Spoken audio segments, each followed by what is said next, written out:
Hello बच्चों, मैं ज्योति गुप्ता स्वागत करती हूँ आपका अपने YouTube channel always be a student में। और आज जो है हम मैथ्स की सीरीज़ को आगे बढ़ाते हुए चैप्टर 8 डेसिमल स्टार्ट करेंगे। ठीक है, तो जो आपका चैप्टर डेसिमल है ये भी हम प्रीवियस क्लासेस में, देखिए मैथ्स एक ऐसी चीज़ है ना जो कि हम कहीं ना कहीं प्रीवियस क्लासेस से हम स्टार्ट करते आ रहे हैं और उसी का थोड़ा थोड़ा एडवांस वर्जन जो है हम आगे की क्लासेस में पढ़ते जाते हैं। तो आपने डेसिमल्स भी जो है आपने पहले की क्लासेस में पढ़ा हुआ है, तो हम इसी को जो है आगे कंटिन्यू करते हैं। कुछ हम पहले का रिवाइज करेंगे जो हमने प्रीवियस क्लास में पढ़ा था, और साथ ही साथ में जो अभी आपका करंट में जो सिलेबस है उसमें क्या चीज़ें हैं हम उसको भी साथ में पढ़ेंगे। ठीक है, तो आइए हम अपना चैप्टर स्टार्ट करते हैं डेसिमल्स। तो सबसे पहले तो हम ये समझते हैं कि बेसिकली डेसिमल होता क्या है। तो देखिए डेसिमल कुछ नहीं है, डेसिमल जो है एक पॉइंट है, इसको डेसिमल कहते हैं। लेकिन ये पॉइंट को डेसिमल कब कहेंगे? जब इसके लेफ्ट साइड में कोई नंबर है और राइट साइड में कोई नंबर है। ठीक है, तो इस अब जब देखिए यहाँ पे हमने दो नंबर लिख दिया, अब दो नंबरों के बीच में ये पॉइंट लग गया, तो ये पॉइंट ही क्या बन गया? आपका डेसिमल बन गया। ठीक है, तो आइए अब आगे जो है हम इसको समझते हैं कि डेसिमल का और हम कहाँ आपने, और इसका जो अपनी डेली लाइफ में भी है आपने इसका यूज देखा होगा। जैसे कि आपको फीवर कभी हुआ हो तो आपने थर्मोमीटर से अपना टेम्परेचर नापा हो, तो आप देखते होंगे कि आपका टेम्परेचर जब थर्मोमीटर पे शो होता है तो वो सपोज 96 से स्टार्ट हो रहा है, तो ठीक है, तो उसका जो 96.1 से फिर धीरे धीरे स्टार्ट होता है 96.2, 96.3, 96.4, और ऐसे करते करते 96.9। अब 96.9 के बाद से सीधा क्या आ जाता है? 97 आ जाता है। तो इससे हम क्या समझ रहे हैं कि 96.9 के बाद से डायरेक्टली क्या आ जा रहा है? हमारा नेक्स्ट नंबर यानी कि 97 आ जा रहा है। यानी कि ये जो पॉइंट वन का ये जो नंबर हम जो पॉइंट की जो राइट साइड से हम जो लिख रहे हैं, ये नंबर क्या है? ये 96 और 97 के बीच के नंबर को रिप्रेजेंट कर रहा है। ये नंबर जो है किसको रिप्रेजेंट कर रहा है? 96 और 97 के बीच के नंबर को रिप्रेजेंट कर रहा है। ठीक है, तो इसको आइए फिर जब हम ये चीज समझ ही गए हैं तो हम इसको जो डेसिमल का है नंबर लाइन में कैसे रिप्रेजेंट करते हैं उसको समझते हैं। ठीक है, नंबर लाइन भी आप लोगों ने प्रीवियस क्लासेस में पढ़ा है, इंटीजर्स के केसेस में पढ़ा है, नंबर्स के केसेस में पढ़ा है। जब आपने नंबर सिस्टम पढ़ा था उसमें भी आपने नंबर लाइन पढ़ा है। तो आइए अब हम जो है डेसिमल्स को नंबर लाइन में समझते हैं। तो पहले हम जो है एक पॉइंट, पहले हम एक नंबर ले लेते हैं। सपोज हमको 1.4 को जो है नंबर लाइन में रिप्रेजेंट करना है। ठीक है, तो हम यहाँ पे एक नंबर लाइन करते हैं। ये आपका 0 हो गया, ये आपका 1 हो गया, और ये आपका 2 हो गया, और ये आपका 3 हो गया। मैंने 1 और 2 के बीच में थोड़ा डिस्टेंस रखा है ताकि आपको नंबर लाइन में इजीली समझ में आए डेसिमल में कैसे रिप्रेजेंट करते हैं। ठीक है, तो ये आपका 1 है, तो यहाँ पे जो है हम आगे इसमें 9, 3, 4, 5, 6, 7, 8 एंड 9। अब जो देखिए ये 1.4 है, तो यानी कि जो उसका नेक्स्ट नंबर होगा ये जो होगा ये क्या होगा? 1.1, 1.2, ये 1.3, ये 1.4। यहाँ पे आपका देखिए 4 आ गया। क्यों? क्योंकि 1.4 है ना, तो हम यहाँ से काउंट करेंगे 1, 2, 3 एंड 4। तो जो फोर्थ नंबर क्या है ये आपका हो गया 1.4। ठीक है, तो इससे हम क्या समझ रहे हैं कि 1.4 जो नंबर है वो आपका 1 एंड 2 के बीच का नंबर है। ठीक है, तो आई होप आपको नंबर लाइन में भी समझ में आ गया होगा कि हम डेसिमल को किस तरह से रिप्रेजेंट करते हैं। अच्छा, अगर आप ये चीज समझ गए हैं तो इससे आपको एक और चीज इजी हो जाएगी नंबरों को कंपेयर करने का। लेकिन उससे भी पहले जो है हम इसका थोड़ा प्लेस वैल्यू भी समझ लेते हैं। जैसे अभी हमने नंबर लाइन में समझा वैसे ही जो है अब हम इसको थोड़ा प्लेस वैल्यू में भी समझ लेते हैं। आपने प्लेस वैल्यू भी प्रीवियस क्लासेस में पढ़ा है, चाहे अभी अपने 6th क्लास में भी जो आपके नंबर सिस्टम का जो सिलेबस था उसमें भी हमने प्लेस वैल्यू पढ़ा है। तो प्लेस वैल्यू जो है कैसे स्टार्ट करते हैं? जैसे 1s, 10s, 100, 1000। ठीक है, तो हम यहाँ पे नंबर आपका सपोज लिख देते हैं 4, 3, 2, 6। ठीक है, अब यहाँ पे हम यहाँ पे बीच में डेसिमल्स लगाते हैं। ये क्या है? हमारा डेसिमल है, और डेसिमल के बाद से भी हम कुछ नंबर लगा देते हैं लाइक 3, 2, 1। तो अब जो है ये 3, 2, 1 है, इसको हम किस तरह से प्लेस वैल्यू हम इसकी बताएंगे। तो ये जो आपका 3 है ये आपका होता है 1/10। ठीक है, ये आपका जो 2 है ये आपका होता है 100, और जो ये 1 है ये आपका होता है 1000।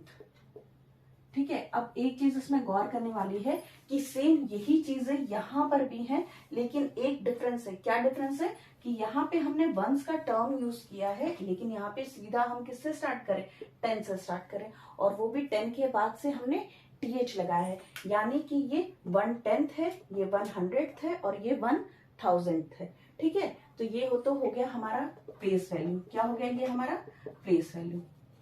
ठीक है, इसी तरह से गो ऑन है, तो आपको इतना आगे जाने की जरूरत नहीं, क्योंकि अभी हमें इतना ही समझने की जरूरत है। ठीक है, तो आई होप आपको ये भी क्लियर होगा। अब जो है, अभी हमने प्लेस वैल्यू पढ़ा, तो प्लेस वैल्यू से हमको एक चीज इजी हो जाएगा, हमें नंबर डेसिमल्स को कंपेयर करना। डेसिमल्स का कंपैरिजन, डेसिमल का कंपैरिजन जो है इजी हो जाता है जब हम प्लेस वैल्यू पढ़ लेते हैं। ठीक है, सपोज हमारे पास दो नंबर हैं, 3.25 और 5.62। ठीक है, अब हमें इनको कंपेयर करना है कि क्या कौन सा नंबर बड़ा है, कौन सा नंबर छोटा है। तो सबसे पहले तो हम देखेंगे, यहाँ पे 3 है, यहाँ पे 5 है, तो हमें इसी से क्लियर हो जा रहा है कि ये वाला जो नंबर है आपका, ये नंबर बड़ा है। ठीक है, अब हम एक और एग्जांपल लेते हैं, सपोज 3.25 और 3.5 एंड 5। अब देखिए, यहाँ पे भी 3 है, यहाँ पे भी 3 है। ठीक है, तो यानी कि 3 में तो दोनों कॉमन है। अब यहाँ पे 25 है और यहाँ पे 55 है, तो हम इसको देखेंगे कि यहाँ पे 25 है और यहाँ पे 55 है, तो 55 बड़ा होता है कि 25? ऑब्वियस सी बात है, 55 बड़ा होता है, तो यहाँ पे ये हमारा नंबर बड़ा हो गया। एक और चीज, जब भी हम इसको प्रोनाउंसिएशन करते हैं, तो हम हमेशा, जैसे यहाँ पे पॉइंट है, तो 0.25 नहीं बोलेंगे, जैसे 3.25 नहीं कहेंगे।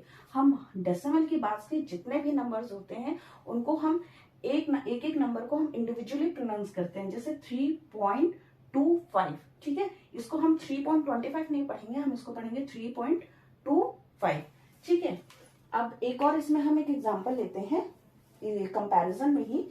सपोज यहाँ पे हमने ये चीज लिया, एक और नंबर हम उसका एग्जांपल लेते हैं, 6.75 एंड 6.05।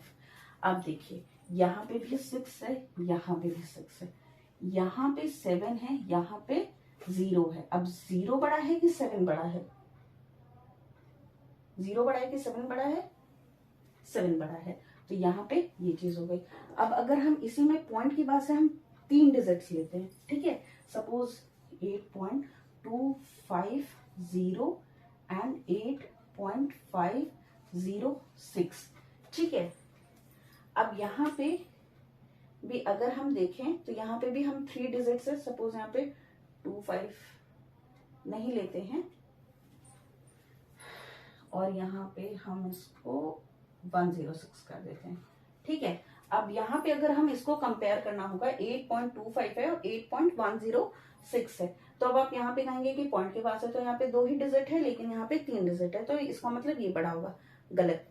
यहाँ पे एक और चीज ध्यान देने वाली है कि अगर ये 0.25 है, तो 25 के बाद से हम कितने भी 0 लगा सकते हैं, इसकी वैल्यू में कोई चेंज नहीं आएगा, अनटिल ये 0 के बाद से कोई डिजिट नहीं होना चाहिए। 1 2 3 कोई भी डिजिट नहीं होना चाहिए। अगर कोई डिजिट नहीं है, तो हम पॉइंट के बाद से कितने भी डिजिट लास्ट में 0 लगा सकते हैं, उससे उसकी इस वैल्यू पे कोई भी फर्क नहीं पड़ेगा।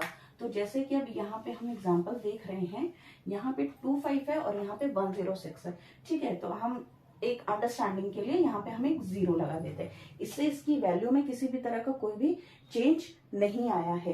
तो ये इसकी वैल्यू अभी भी क्या है, 8.25 ही है।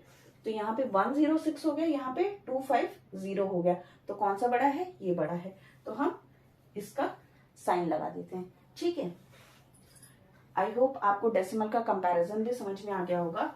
अब आइए हम समझते हैं डेसिमल फ्रैक्शन। ठीक है,